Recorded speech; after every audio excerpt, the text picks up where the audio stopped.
साथियों, आपका अपने यूट्यूब चैनल में हार्दिक स्वागत है।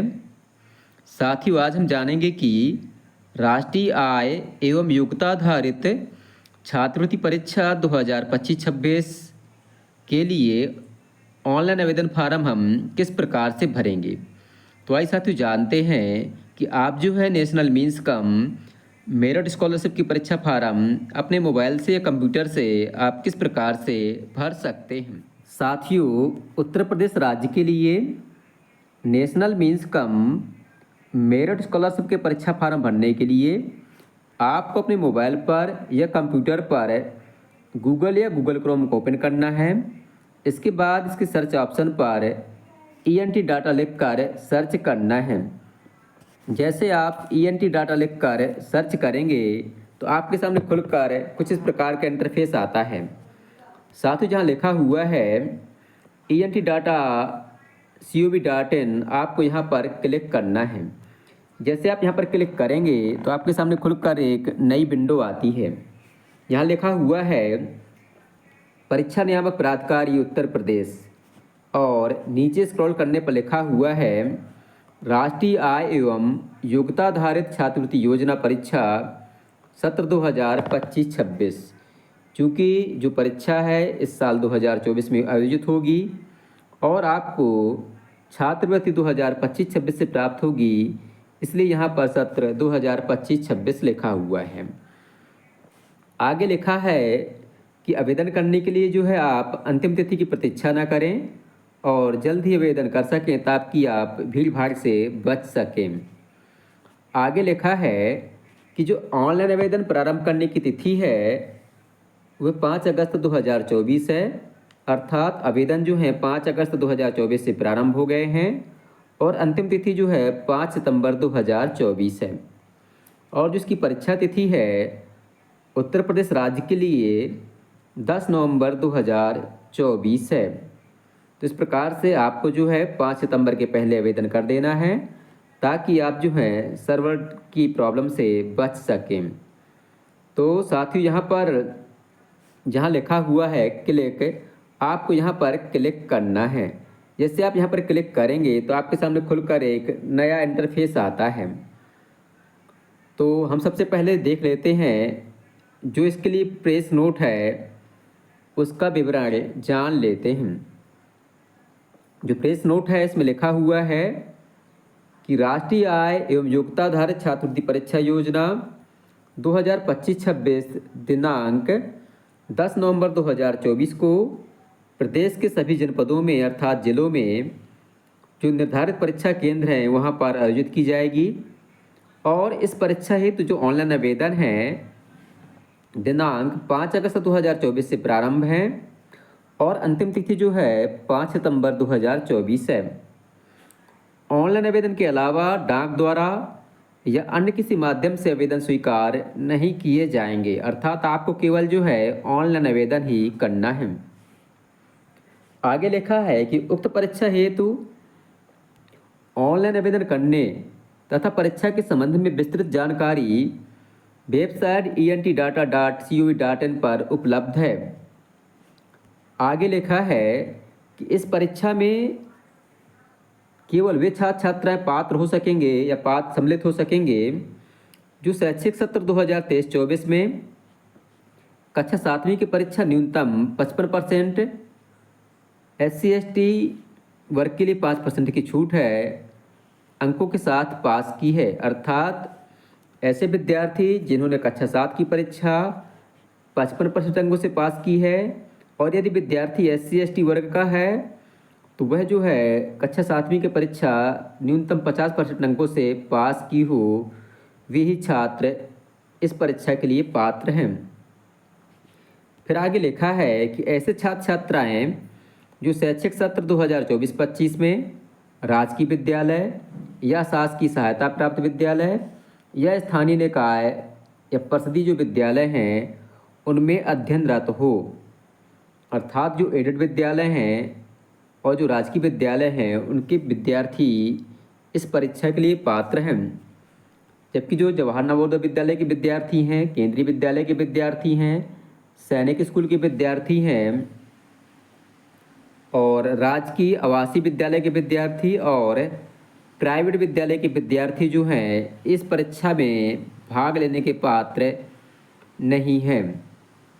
अर्थात ये जो विद्यालय हैं इनमें जो विद्यार्थी अध्ययनरत है, जैसे जवाहर नवोदय विद्यालय है, केंद्रीय विद्यालय है, सैनिक स्कूल है और शासन का आवासीय विद्यालय है कोई, जैसे एकलव्य वगैरह होते हैं, और प्राइवेट विद्यालय हैं, इनके विद्यार्थी इस परीक्षा में नहीं बैठ सकते हैं। इसके साथ साथ जो छात्र छात्रा हैं उनके जो माता पिता हैं या अभिभावक हैं उनकी सभी स्रोतों से आय जो है 3,50,000 से ज़्यादा नहीं होनी चाहिए और इस परीक्षा में बैठने का कोई शुल्क नहीं लिया जाएगा।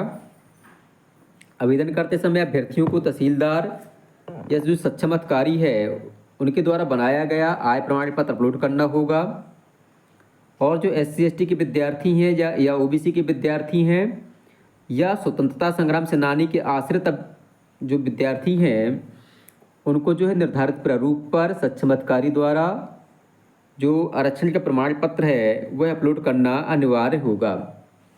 प्रमाण पत्र ऑनलाइन आवेदन की अंतिम तिथि के पूर्व का निर्गत होना चाहिए, अर्थात जो प्रमाण पत्र है वो 5 सितंबर 2024 के पहले का बना होना चाहिए। प्रमाण पत्र ऑनलाइन आवेदन की अंतिम तिथि के पहले का बना होना चाहिए और साथ ही आवेदन पत्र के साथ जो आरक्षण प्रमाण पत्र डाउनलोड न करने पर अभ्यर्थी को जो है सामान्य श्रेणी का माना जाएगा। अर्थात यदि आप जो है SC/ST या OBC के हैं, अगर आप जाति प्रमाण पत्र संलग्न नहीं करते हैं या आप स्वतंत्रता संग्राम सेनानी के आश्रित हैं और आप प्रमाण पत्र संलग्न नहीं करते हैं तो आपको समान श्रेणी का माना जाएगा, आपको परीक्षा में आरक्षण का लाभ नहीं मिलेगा। ऑनलाइन आवेदन में परीक्षा से संबंधित सभी सूचनाएं निर्देश या अंकित हैं। इस प्रकार से जो है विज्ञप्ति थी, तो इसमें हमने जाना कि कौन विद्यार्थी पात्र है, कौन विद्यार्थी पात्र नहीं है। तो अब देख लेते हैं कि अभी किस प्रकार से परीक्षा फार्म भरना है। तो सबसे पहले आपको जो है स्टेप 1 पर क्लिक करना है। हम आपको बता दें कि परीक्षा फार्म 5 स्टेप में भरा जाएगा। पहले स्टेप में रजिस्ट्रेशन होगा, इसमें जो है आपको एक रजिस्ट्रेशन नंबर प्राप्त हो जाएगा। दूसरे स्टेप में जो रजिस्ट्रेशन नंबर प्राप्त होगा वहाँ से एक प्रिंट आउट निकलेगा, उसको आप डाउनलोड करेंगे। इसके बाद हेड मास्टर या जो प्रधानाध्यापक है उसके उसमें साइन होंगे। इसके बाद जो साइन होने के बाद जो प्रमाणीकरण है विद्यालय का वो अपलोड होगा और इसके बाद जो है आय प्रमाण पत्र अपलोड होगा, इनकम सर्टिफिकेट, यहाँ पर विद्यार्थी की फ़ोटो अपलोड होगी और विद्यार्थी के साइन अपलोड होंगे। इसके बाद जो है जो अगला स्टेप है या चौथा स्टेप है, इसमें जो है आरक्षण संबंधित जो प्रमाण पत्र हैं, जैसे यहाँ कास्ट सर्टिफिकेट या जाति प्रमाण पत्र है SC/ST OBC का वो अपलोड होगा। जो दिव्यांग सर्टिफिकेट है, दिव्यांग सर्टिफिकेट कोई विकलांग व्यक्ति है या छात्र है तो उसका सर्टिफिकेट अपलोड होगा। या जो फ्रीडम फाइटर हैं या स्वतंत्रता संग्राम सेनानी हैं उनके आश्रित जो बच्चे हैं उनका प्रमाण पत्र यहाँ अपलोड होगा। इतना सब करने के बाद जो लास्ट स्टेप है सभी अभ्यर्थियों के लिए लिखा है, यहाँ पर आपको फाइनल प्रिंट प्राप्त होगा। इस प्रकार से आप जो हैं परीक्षा फार्म भर सकेंगे। तो सबसे पहले हम जो है स्टेप फर्स्ट है, यहाँ पर जानते हैं क्या करना है, यहाँ रजिस्ट्रेशन करना है। तो यहाँ पर आप क्लिक करेंगे। जैसे आप यहाँ पर क्लिक करेंगे तो आपके सामने खुलकर कुछ इस प्रकार के निर्देश आते हैं। यहाँ लिखा हुआ है आवश्यक निर्देश।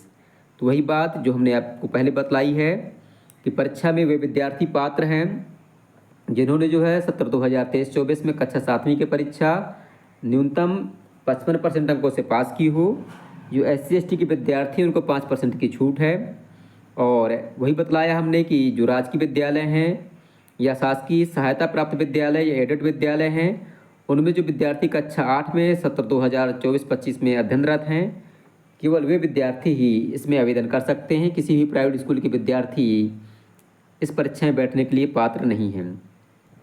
और जो अभिभावक उनकी आय जो है 3,50,000 से ज़्यादा ना हो और परीक्षा का आवेदन प्रत्येक जनपद में होगा।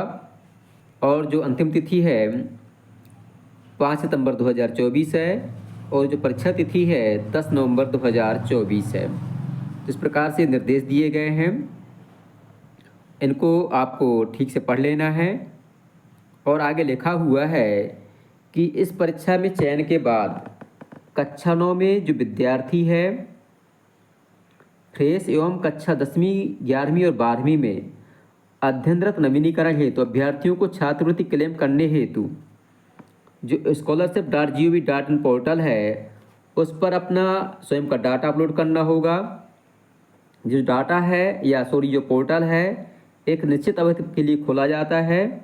इसमें जो पात्र अभ्यर्थी है अपना डाटा अपलोड नहीं करता है अथवा डाटा अपलोड करने के बाद यदि विद्यालय के नोडल अधिकारी द्वारा सत्यापन से संबंधित प्रमाण पत्र जमा नहीं करता है तो उसको जो है छात्रवृत्ति प्रदान नहीं की जाएगी।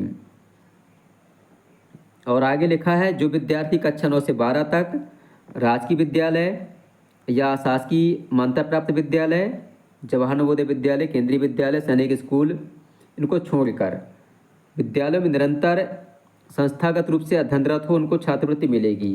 अर्थात कोई विद्यार्थी जो है किसी कक्षा 8वीं के बाद कक्षा 9वीं से 12वीं तक की शिक्षा जो है किसी शासकीय विद्यालय से प्राप्त करता है तो उसको छात्रवृत्ति प्राप्त नहीं होगी। इसके बाद लिखा है कि विद्यार्थी को कक्षा 8वीं की परीक्षा में न्यूनतम 55% अंक प्राप्त करना होगा और SC/ST के जो बच्चे हैं उनको केवल 5% की छूट मिलेगी। कक्षा 9वीं व 11वीं की परीक्षा तथा 10वीं की परीक्षा न्यूनतम 60% अंकों से प्राप्त करना होगा और जो SC/ST के बच्चे हैं उनको 5% की छूट है।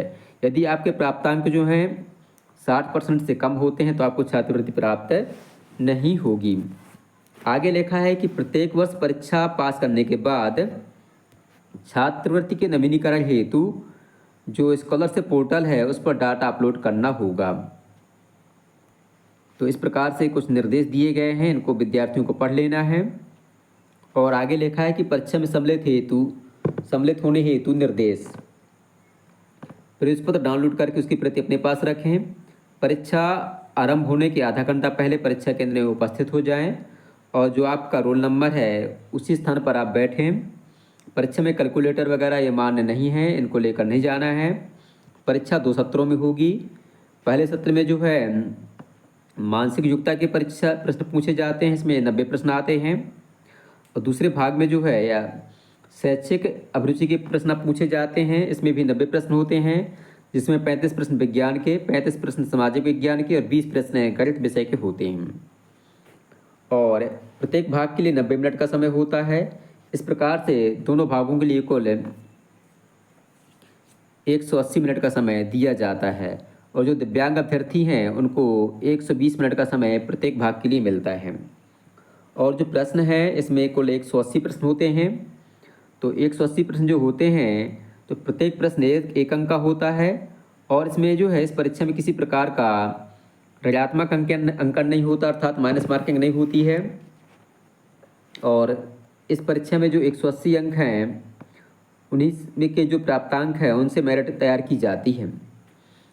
लिखा है कि प्रत्येक प्रश्न के लिए 1 अंक निर्धारित है, माइनस मार्किंग नहीं होनी है। प्रवेश पत्र में दिए गए अनुक्रमांक को उत्तर पुस्तिका पर जो है लिखना होगा और उत्तर पुस्तिका या प्रश्न पुस्तिका के किसी भाग पर अपना नाम नहीं लिखना है। परीक्षा के समय जो है नीली अथवा काली बाल पॉइंट पेन का उपयोग करना है, पेंसिल वगैरह का उपयोग आपको नहीं करना है। और जो कक्ष निरीक्षक है उसके जो निर्देश हैं उनका पालन करना होगा। फिर से यहाँ बतलाया है कि जो परीक्षा की अंतिम तिथि है 5 सितंबर 2024 है और आवेदन केवल ऑनलाइन स्वीकार होंगे, ऑफलाइन आवेदन स्वीकार नहीं किए जाएंगे। और परीक्षा की तिथि फिर से बतलाई है कि जो परीक्षा की तिथि है 10 नवंबर 2024 है। परीक्षा जो है प्रातः 8 बजे से 11 बजे के मध्य होगी। तो इस प्रकार से ये जो है फार्म भरना है। और जो दिव्यांग अभ्यर्थी हैं उनको आरक्षण का लाभ जब मिलेगा जब उनका प्रतिशत जो है 40 से अधिक हो, 40 या 40% से अधिक हो। साथियों ये सब निर्देश पढ़ने के बाद यहाँ लिखा हुआ मैं सहमत हूँ, तो आपको यहाँ पर जहाँ लिखा हुआ यस यहाँ पर आपको क्लिक करना है। जैसे आप यहाँ पर क्लिक करेंगे तो आपके सामने खुलकर परीक्षा फार्म आ जाता है। तो लिखा है कि परीक्षा फार्म को हिंदी में नहीं भरना है, इसको जो है केवल कैपिटल लेटर में भरना है। सबसे पहले है अभ्यर्थी का नाम, या बच्चे का नाम जो परीक्षा फार्म में परीक्षा में बैठना चाहता है। आगे लिखा है do not write K M या Kumari in the start of name. हमें नाम के पहले कुमारी या श्री का प्रयोग नहीं करना है। जैसे किसी का नाम मोहन सिंह है तो सीधे हमें MOHANSIN मोहन सिंह इस प्रकार से लिख देना है। इसके पहले हमें किसी प्रकार कुमारी या श्री का प्रयोग नहीं करना है। इसके बाद यहाँ पर हम आधार संख्या बच्चे की लिख देंगे और इसके बाद जो है यहाँ से जन्म तिथि का चयन कर लेंगे। जैसे किसी की जन्म तिथि है 4 मार्च और मान लो 2012 है, 4 मार्च 2012 है, तो आपको यहाँ पर शब्दों में भी जन्म तिथि लिखनी है। यहाँ पर हम लिखेंगे 4 मार्च 2012। इस प्रकार से बच्चे की जन्म तिथि लिख देंगे। फिर है पिताजी का नाम, तो पिताजी के नाम के आगे भी हमें श्री वगैरह या मिस्टर या डॉक्टर या प्रोफेसर इत्यादि कुछ भी नहीं लगाना है। जैसे इनका नाम है मान लो अरविंद, तो सीधे हम ARVI अरविंद सिंह SINGH इस प्रकार से हम लिख देंगे। इसी प्रकार से माताजी का नाम जब लिखेंगे तो उसके आगे भी हमें कुछ भी मिसेज वगैरह या श्रीमती वगैरह कुछ नहीं लगाना है। सीधे मान लो जैसे यहाँ नाम है इनका माया सिंह, तो सीधे माया SINGH इस प्रकार से हम यहाँ इनका नाम लिख देंगे। और इसके बाद यहाँ से चयन करना है बच्चे का लिंग, अर्थात बच्चा बालक है या बालिका। तो इस प्रकार से अगर पुरुष है तो पुरुष को यहाँ से हम चयन करेंगे, अगर बालिका है तो महिला यहाँ से हम चयन करेंगे। तो इस प्रकार से हम भर देंगे। फिर यहाँ से चयन करना है विद्यार्थी का निवास स्थान, कि ग्रामीण है कि शहरी है। तो अगर ग्रामीण है तो ग्रामीण भरेंगे, अगर शहरी बच्चा है तो शहरी भरेंगे। इसके बाद आगे लिखा है जाति, तो हमें यहाँ से चयन करना है कि विद्यार्थी जो है किस वर्ग का है। मान लो हमने मान लिया कि विद्यार्थी समान वर्ग का है या OBC वर्ग का है, इस प्रकार से भर दिया। इसके बाद जो उसका जाति प्रमाण पत्र का क्रमांक है और जो जारी दिनांक है, तो क्रमांक आपको यहाँ पर भरना है और जो प्रमाण पत्र है जिस दिनांक को जारी हुआ है वह दिनांक आपको यहाँ पर भर देना है। इसके बाद शारीरिक रूप से चुनौतीग्रस्त, अर्थात कोई बच्चा दिव्यांग वगैरह है तो उसका चयन यहाँ से करना है। अगर दिव्यांग है तो चयन करना है कि चलन प्रक्रिया में दिव्यांग है या श्रवण बाधित है या मंदबुद्धि है, जो भी है। अगर दिव्यांग नहीं है तो यहाँ हम कोई नहीं सिलेक्ट करेंगे, इस प्रकार से भर देंगे। अगर दिव्यांग है तो उसका प्रमाण पत्र का क्रमांक और दिनांक भरेंगे, अन्यथा खाली छोड़ देंगे। इसके बाद है स्वतंत्रता सेनानी आश्रित, ये स्वतंत्रता संग्राम सेनानी आश्रित अगर है तो ठीक, अन्यथा यहाँ नहीं का विकल्प का चयन हम कर लेंगे।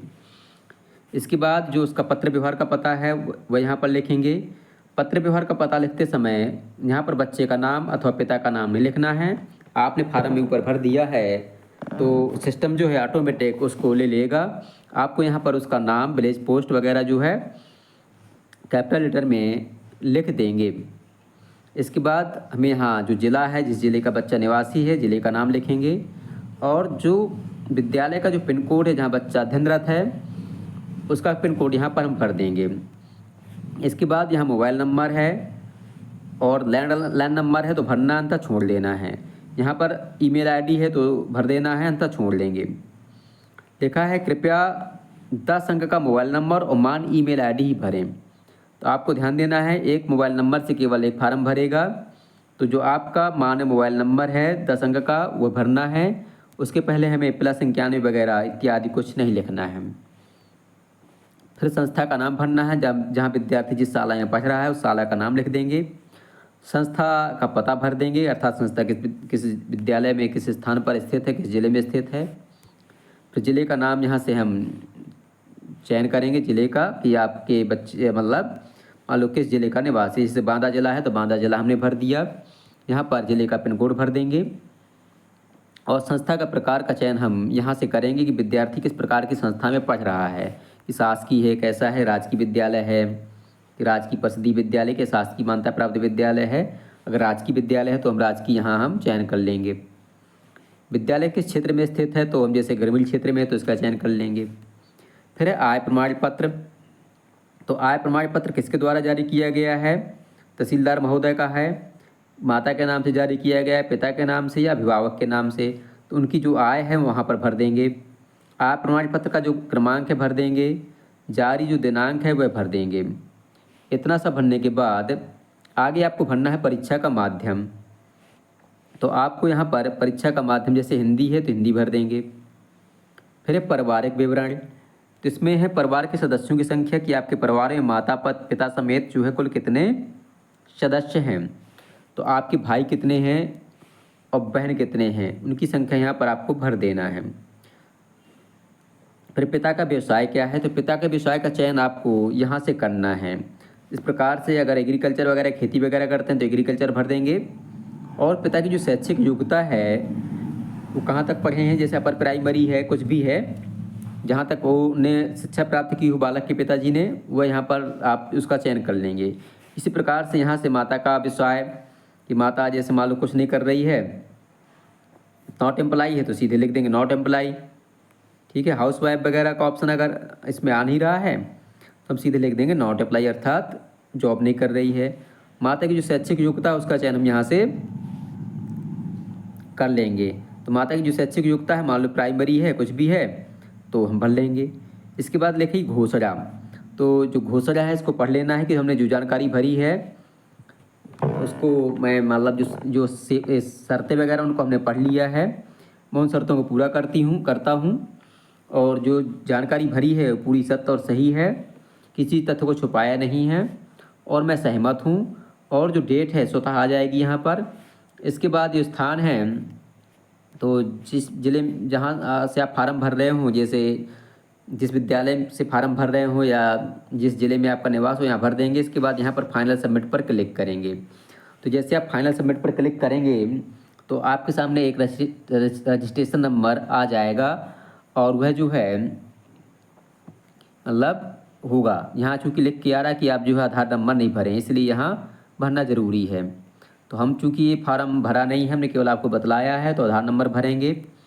इतना सब करने के बाद आपको एक रजिस्ट्रेशन नंबर प्राप्त हो जाएगा।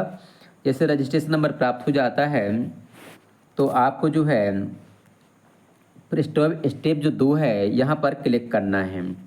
तो जैसे आप यहाँ पर क्लिक करेंगे तो आपके सामने खुलकर कुछ इस प्रकार का इंटरफेस आएगा। आपको जो रजिस्ट्रेशन नंबर प्राप्त होगा उसको यहाँ पर डालना है और प्रोसेस पर क्लिक करना है। इसके बाद जैसे आप प्रोसेस पर क्लिक करेंगे तो एक PDF डाउनलोड हो जाएगी, उसको आपको प्रिंट निकालना है। प्रिंट निकालने के बाद आपको विद्यालय के प्रधानाध्यापक से उसमें साइन और सील लगवानी है। इतना सब करने के बाद जो तीसरा स्टेप है उसको भरना है। यहाँ पर जो डाउनलोड सर्टिफिकेट आपने किया है उसको यहाँ पर अपलोड करना है। इसकी PDF फाइल बना लेंगे आप।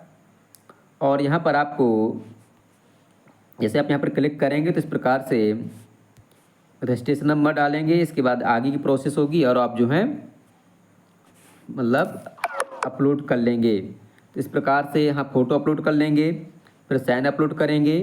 साइन अपलोड करने के बाद चौथे स्टेप में आपको यहाँ पर जो जाति प्रमाण पत्र वगैरह है उसको आप यहाँ पर अपलोड करेंगे। इसमें आपको हर बार जो है रजिस्ट्रेशन नंबर डालना होगा, तभी आगे प्रोसेस होगी। तो इस प्रकार से फिर आपको जो है दिव्यांग सर्टिफिकेट है उसको अपलोड करना है। अगर फ्रीडम फाइटर वगैरह है तो उसका प्रमाण पत्र तो अपलोड करना है। इतना सब करने के बाद आपको बाद में फाइनल प्रिंट लेना है। इस प्रकार से जो है आप अपना फार्म इस प्रकार से भर सकते हैं। और अगर आपसे फार्म भरते समय कोई त्रुटि हो जाती है तो आप इसमें संशोधन जो है 6 सितंबर से 8 सितंबर 2024 के मध्य कर सकते हैं। तो इस प्रकार से मुझे विश्वास है कि आपको राष्ट्रीय मीन्स कम मेरिट स्कॉलरशिप का परीक्षा फार्म भरना आ गया होगा। साथियों, इसकी तैयारी के संबंध में हम जो है हमने अपने चैनल पर बहुत से वीडियो अपलोड कर रखे हैं, तो आप जो हैं हमारे चैनल को सब्सक्राइब कर लें और चैनल की प्लेलिस्ट में जाकर तैयारी से संबंधित वीडियो आप देख सकते हैं। आपको वीडियो पसंद आए तो वीडियो को लाइक करें, अपने दोस्तों के साथ शेयर करें और हमारे चैनल को सब्सक्राइब करना बिल्कुल भी ना भूलें। धन्यवाद।